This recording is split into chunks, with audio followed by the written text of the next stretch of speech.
ನಮಸ್ಕಾರ 24x7 ಕರ್ನಾಟಕ.comಗೆ ಸ್ವಾಗತ ಸುಸ್ವಾಗತ. ನಾನು ನಿಮ್ಮ ದಿನೇಶ್. ನಾವು ಇವಾಗ ಭೇಟಿಯಾಗಲು ಬಂದಿರೋದು ಉಡುಪಿ ಜಿಲ್ಲೆಯ ಉಡುಪಿ ತಾಲೂಕಿನ ಕಡೆಕಾರ ಗ್ರಾಮ ಪಂಚಾಯಿತಿಯ ಸದಸ್ಯರನ್ನು. ಬನ್ನಿ ಅವರ ಜೊತೆ ಒಂದೆರಡು ನಿಮಿಷ ಸಂದರ್ಶನ ಮಾಡೋಣ. ಸರ್ ನಮಸ್ತೆ. ಸರ್ ಸರ್ ತಮ್ಮ ಹೆಸರು sir? Bhaskar K Shetty. Bhaskar K Shetty. Sir ತಾವು ಯಾವ ಗ್ರಾಮ ಪಂಚಾಯತಿಯಿಂದ ಆಯ್ಕೆ? ನಾನು ಕಡೆಕಾರ ಗ್ರಾಮ ಪಂಚಾಯತ್ನ ಉತ್ಪಾಡಿ 11ನೇ ವಾರ್ಡ್ನ ಸದಸ್ಯ. ಓಕೆ, ಕಡೆಕಾರ ಗ್ರಾಮ ಪಂಚಾಯತಿಯಿಂದ ಆಯ್ಕೆ. ಸರ್ ಇದೇ ಮೊದಲನೇ ಬಾರಿನ ಸರ್ ತಾವು ಆಯ್ಕೆ ಆಗಿದ್ದು? ಇದಕ್ಕಿಂತ ಮೊದಲು ಕಡೆಕಾರ 8ನೇ ವಾರ್ಡ್ನಿಂದ ಗ್ರಾಮ ಪಂಚಾಯತ್ ಸದಸ್ಯನಾಗಿ ಆಯ್ಕೆಯಾಗಿದೆ.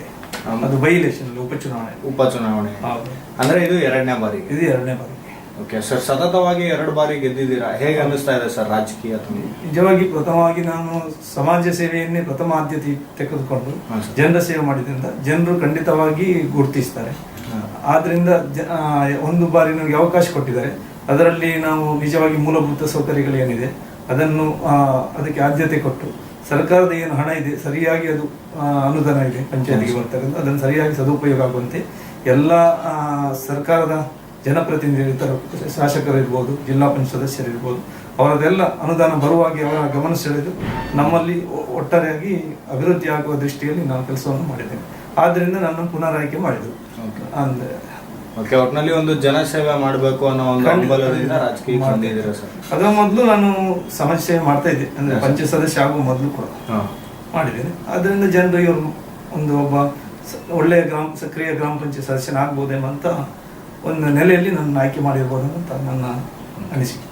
ಒಂದು ಜನಪರ ಕೆಲಸ ಮಾಡಬೇಕು, ಒಂದು ಗ್ರಾಮ ಅಭಿವೃದ್ಧಿ ಆಗ್ಬೇಕು ಅಂತ ಹೇಳಿ ರಾಜಕೀಯಕ್ಕೆ ಬಂದಿದ್ದೀರಾ ಸರ್? ಓಕೆ ಸರ್, ನೀವು ಈಗ ಗೆದ್ದು ಈಗ ಆಲ್ರೆಡಿ ಉಪಚುನಾವಣೆಯಲ್ಲಿ ಕಳೆದ ಬಾರಿ ಕೂಡ ಗೆದ್ದಿದ್ರಿ. ಈ ಬಾರಿ ಗೆದ್ದು 4 ವರ್ಷ ಅಧಿಕಾರಗಳಾಗಿದೆ ಸರ್. ಈ ಎಲ್ಲ ಅಧಿಕಾರಾವಧಿಗಳಲ್ಲಿ ಏನೆಲ್ಲ ಒಂದು ಅಭಿವೃದ್ಧಿ ಕೆಲಸಗಳನ್ನ ನಿಮ್ ಗ್ರಾಮಕ್ಕೋಸ್ಕರ ಮಾಡಿದ್ದೀರಿ? ಪ್ರಥಮವಾಗಿ ನಾನು ಕಡೆಕಾರ ಗ್ರಾಮ ಪಂಚಾಯತ್ನ 8ನೇ ವಾರ್ಡ್ ಸದಸ್ಯನಾದಾಗ ಅಲ್ಲಿ ಒಂದು ಮಗುವೀರ ಅಂದ್ರೆ ತುಂಬಾ ಹಿಂದುಳಿದ ಒಂದು ಹೊಳೆ ಬದಿಯ ಪ್ರದೇಶ. ಅಲ್ಲಿ ಅವರಿಗೆ ಸ್ವಾತಂತ್ರ್ಯದ ಪೂರ್ವದಿಂದಲೂ ಆ ನಂತರ ಇವತ್ತಿನವರೆಗೆ ಅಂದ್ರೆ ಸಾಧಾರಣ ನಾನು ಸದಸ್ಯನಾಗುವ ಅವಧಿಯವರೆಗೆ ಅವರಿಗೆ ರಸ್ತೆ ಮೂಲಭೂತ ಸೌಕರ್ಯ ಇರಲಿಲ್ಲ, ವಿದ್ಯುತ್ ಸಂಪರ್ಕ ಇರಲಿಲ್ಲ. ಆ ರೀತಿ ಒಂದು ಸಮಸ್ಯೆ. ಅದೇ ರೀತಿ ಒಂದು ಲಯನ್ಸ್ ಕಾಲೋನಿ ಅಂತ ಇದೆ ಕಡೆಕಾರನ, ಅಲ್ಲಿ ಅವರಿಗೆ ಕೂಡ ಇದು ಹೊಲದ ಮಧ್ಯೆಯಲ್ಲಿ ಒಂದು ಮನೆ ಕಟ್ಟಿ ಹಾಕಿದ್ದಾರೆ. ಆದ್ರೆ ಅವರಿಗೆ ವಿದ್ಯುತ್ ಸಂಪರ್ಕ ಇರಲಿಲ್ಲ, ರಸ್ತೆ ಇರಲಿಲ್ಲ. ಅಂತ ಸಂದರ್ಭದಲ್ಲಿ ನಾನು ಏನು ಮಾಡಿದೆ ಅಂದ್ರೆ ನಮ್ಮ ಲೋಕಸಭಾ ಸದಸ್ಯರ ಒಂದು ಅನುದಾನ ಪಡ್ಕೊಂಡು ಅಲ್ಲಿ ಒಂದು ವಿದ್ಯುತ್ ಸಂಪರ್ಕ ಆಗುವ ಹಾಗೆ ಮಾಡಿದೆ, ಜನರ ಮನವೊಲಿಸಿ. ಆಮೇಲೆ ನಮ್ಮ ಉಡುಪಿ ನಗರಸಭೆ ವ್ಯಾಪ್ತಿಯಲ್ಲಿ ಕಸ ಇತ್ತು, ತ್ಯಾಜ್ಯಗಳು, ಅದನ್ನು ತಂದು ಅಲ್ಲಿಯ ಜನರದ್ದು ಒಂದು ಸಹಕಾರ ಪಡ್ಕೊಂಡು ಪ್ರಥಮ ಬಾರಿಗೆ ಅವರನ್ನು ಕೂಡ ಆ ಕೆಲಸದಲ್ಲಿ ಶ್ರಮದಾನ ಮಾಡುವಾಗೆ ಮಾಡಿಕೊಂಡು ಅಲ್ಲಿ ರಸ್ತೆಯನ್ನು ನಿರ್ಮಾಣ ಮಾಡಿದೆ. ಆನಂತರ ಸರ್ಕಾರ ಅದಕ್ಕೆ ಬೇಕಾದಂತಹ ಮಣ್ಣೆಲ್ಲ ಹಾಕ್ಲಿಕ್ಕೆ ನಾನು ಗ್ರಾಮ ಪಂಚಾಯತ್ ಸದಸ್ಯನಾದ ಮೇಲೆ ಮತ್ತೆ ಅದನ್ನು ಅಭಿವೃದ್ಧಿಪಡಿಸಿದೆ. ಆದ್ರಿಂದ ಅವರ ಎಲ್ಲ ಸಹಕಾರದಿಂದ ನಾನು ಅಲ್ಲಿ ಗ್ರಾಮ ಪಂಚಾಯತ್ ಸದಸ್ಯನಾಗಿ ಪ್ರಥಮ ಬಾರಿಗೆ ಆಯ್ಕೆ ಆಗಲಿ ಅಂತ. ಆನಂತರ ಲಯನ್ಸ್ ಕಾಲೋನಿ ಅವರಿಗೆ ರಸ್ತೆ ಆಯ್ತು. ಇವತ್ತು ಅವರು ಒಂದು ಸಂತೋಷದ ಒಂದು ಜೀವನವನ್ನು ನಡೆಸ್ತಿದ್ದಾರೆ. ಒಟ್ಟಿನಲ್ಲಿ ಜನರಿಗೆ ಒಂದು ಮೂಲಭೂತ ಸೌಕರ್ಯಗಳನ್ನೆಲ್ಲ ಕಲ್ಪಿಸ್ಕೊಟ್ಟಿದ್ದಾರೆ ಸರ್ ತಮ್ಮ ಪ್ರದೇಶದಲ್ಲಿ. ಓಕೆ ಸರ್, ಇನ್ನು ಮುಂದೆ ಏನೆಲ್ಲ ಒಂದು ಅಭಿವೃದ್ಧಿ ಮಾಡಬೇಕು, ಗ್ರಾಮದಲ್ಲಿ ಬದಲಾವಣೆಗಳು ಮಾಡಬೇಕು ಅಂತ ಯೋಜನೆಗಳಿದೆ ಸರ್? ಈಗ ಮುಖ್ಯವಾಗಿ ಎಲ್ಲಾ ಗ್ರಾಮ ಪಂಚಾಯತ್ನಲ್ಲಿ ಅಂತೆ ನಮ್ಮ ಗ್ರಾಮ ಪಂಚಾಯತ್ನಲ್ಲಿ ಕೂಡ ತ್ಯಾಜ್ಯ ವಿಲೇವಾರಿಯನ್ನು ಮಾಡುವಂತದ್ದು ಒಂದು ದೊಡ್ಡ ಸವಾಲಾಗಿದೆ. ಆ ತ್ಯಾಜ್ಯ ವಿಲೇವಾರಿಗೆ ಆಕ್ಚುಲಿ ಸ್ವಚ್ಛ ಗ್ರಾಮ ಅಂತ ಕೇಂದ್ರ ಸರ್ಕಾರ ಬೇರೆ ಬೇರೆ ರೀತಿಯಲ್ಲಿ ಎಲ್ಲ ಯೋಜನೆಯನ್ನು ಮಾಡಿದೆ. ಆದ್ರೂ ಕೂಡ ಕಸವನ್ನು ಹಾಕುವುದು ಎಲ್ಲಿ ಅಂತ, ಎಲ್ಲಿ ಸರ್ಕಾರಿ ಜಾಗ ನಮ್ಮ ಗ್ರಾಮ ಪಂಚಾಯತ್ ವ್ಯಾಪ್ತಿಯಲ್ಲಿ ಕಡಿಮೆ. ಆದ್ರಿಂದ ತ್ಯಾಜ್ಯ ನಿರ್ಮೂಲನೆ ಮಾಡುವಂಥದ್ದು ಒಂದು ದೊಡ್ಡ ಸಮಸ್ಯೆ ಆಗಿದೆ. ಆದ್ರೂ ಕೂಡ ಜನರ ಸಹಕಾರ ಇದ್ರೆ ಅದನ್ನೊಂದು ಜೈವಿಕವಾದ ತಂತ್ರಜ್ಞಾನ ಅಥವಾ ಅದನ್ನು ತ್ಯಾಜ್ಯದಿಂದ ಇನ್ನು ಸಂಸ್ಕರಿಸಿ ಏನಾದರೂ ಹೊಸ ಒಂದು ಯೋಜನೆಯನ್ನು ಮಾಡಬೇಕಂತ ಯೋಜನೆ ಹಾಕಿಕೊಂಡಿದ್ದೇವೆ. ಆ ಪ್ರಕಾರ ಮಾಡ್ಬೇಕಂತ ಉಂಟು. ಅದಕ್ಕೆ ಸರಿಯಾದಂತಹ ಸ್ಥಳ ಅವಕಾಶ ನೋಡಿಕೊಂಡು ಮಾಡುವಂತ ಮುಂದಿನ ಈ ಒಂದು ಯೋಜನೆ ಇದೆ. ಅದಕ್ಕೆ ಅದಾದ್ರೆ ಖಂಡಿತವಾಗಿ ಸರಿಯಾಗಬಹುದಂತ. ಜನರು ಪುನಃ ಅವರ ಒಂದು ಕಸದ ವಿಲೇವಾರಿ ಆದ್ರೆ ನೀರಿನದೊಂದು ನೀರಿನದೊಂದು ಒಳ್ಳೆ, ಈಗ ಉಡುಪಿ ನಗರಸಭೆಯಿಂದ ನಾವು ನೀರು ತಗೊಳ್ಳುವ ಹಾಗೆ ಮಾಡಿದ್ದೇವೆ. ಅದು ಕೂಡ ಇನ್ನು ಎಲ್ಲ ಭಾಗದಲ್ಲಿ ನಮ್ದು ಉಪ್ಪು ನೀರಿನ ಪ್ರದೇಶ, ಸ್ವಲ್ಪ ಅಲ್ಲಿ ಕುಡಿಯುವ ನೀರಿನ ಸ್ವಲ್ಪ ಸಮಸ್ಯೆ ಇದೆ. ಅದಕ್ಕೆ ಕೂಡ ಒಳ್ಳೆಯ ಒಂದು ಯೋಜನೆ ಹಾಕ್ಬೇಕಂತ ನಮ್ಮ ಅನಿಸಿಕೆ. ಓಕೆ ಸರ್, ಇಷ್ಟೆಲ್ಲ ಬದಲಾವಣೆಗಳು ಮಾಡಬೇಕು ಅಂತ ಯೋಜನೆಗಳನ್ನ ಇಟ್ಕೊಂಡಿದ್ದಾರೆ ಸರ್. ನಿಮ್ಗೆ ನಿಮ್ಮ ಮೇಲಧಿಕಾರಿಗಳಿಂದ ಯಾವ ರೀತಿಯಾದಂಥ ಒಂದು ಸ್ಪಂದನೆ ಸಿಗ್ತಾ ಇದೆ ಸರ್? ಮೇಲಧಿಕಾರಿಗಳು ಆಕ್ಚುಲಿ ನಾನು APMC ಸದಸ್ಯನಾಗಿರುವಾಗಲೂ ಕೂಡ APMCಯಲ್ಲಿ ತುಂಬಾ ಕಸದ್ದು ಮತ್ತೆ ಅಲ್ಲಿ ಒಂದು ಏನದು ದಿನನಿತ್ಯದ ಮಾರುಕಟ್ಟೆ ವಾರದ ಸಂತೆ ಏನಾಗ್ತದೆ ಆವಾಗೆಲ್ಲ ಸಮಸ್ಯೆ ಇತ್ತು. ಭತ್ತಕ್ಕೆ ಬೆಂಬಲ ಬೆಲೆ ಸಿಗುವಂತ ಸಂದರ್ಭದಲ್ಲಿ ಕೂಡ ಅಲ್ಲಿ ಬಾರಿ ಅದನ್ನು ಸಂಗ್ರಹಣೆ ಮಾಡುವುದು ಒಂದು ದೊಡ್ಡ ಸವಾಲಾಗಿತ್ತು. ಅಂತ ಸಂದರ್ಭದಲ್ಲಿ ಈ ರೀತಿ ಇದಕ್ಕಿಂತ ಮುಂಚೆ ಒಂದು ಜಿಲ್ಲಾಧಿಕಾರಿಗಳಿದ್ದರು ಉಡುಪಿ ಜಿಲ್ಲೆ, ಅವರು ಪೊನ್ನರಾಜ್ ಇರ್ಬೋದು, ಆನಂತರ ರೇಜು ಅಂತ ಜಿಲ್ಲಾಧಿಕಾರಿ ಇದ್ದರು. ಅವರು ಒಳ್ಳೆ ನಮಗೆ ಸಹಕಾರವನ್ನು ನೀಡಿದ್ದಾರೆ.